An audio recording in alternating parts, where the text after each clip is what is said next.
ખેડૂતોનું પાક ધિરાણ માફ કરવા કિસાન કોંગ્રેસની માંગ ઉઠી છે। કિસાન કોંગ્રેસના ચેરમેન પાલ અંબલિયાએ મુખ્યમંત્રીને પત્ર લખ્યો છે।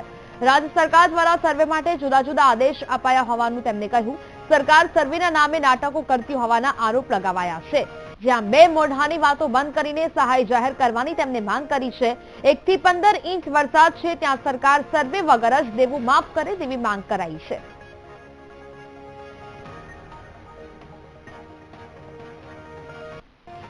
કે ખેડૂતોની જે મગફળીને ગ્રામ સેવકોએ ઓકે કહી છે એ મગફળીને ટેકાના ભાવે ખરીદીમાં કોઈ રોકશે નહીં, નહીતર સરકાર બે મોઢાની વાતો બંધ કરે, મૌખિક આદેશો કંઈક અલગ કરે અને લેખિત આદેશો કંઈક અલગ કરે।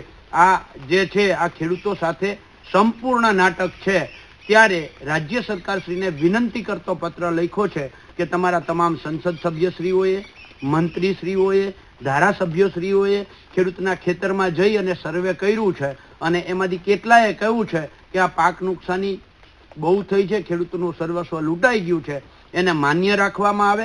જ્યાં 1.5 ઇંચથી લઈ અને 15 ઇંચ સુધી વરસાદ પડ્યો છે એ તમામ જગ્યાએ સાર્વત્રિક વરસાદ છે, એટલે કોઈ સર્વેના નાટકો કર્યા વગર, ખેડૂતના ખેતરે ગયા વગર ખેડૂતોનું સંપૂર્ણ દેવું માફ કરવામાં આવે તેવી અમારી બહુ સ્પષ્ટ માંગણી કરતો પત્ર રાજ્યના મુખ્યમંત્રીશ્રીને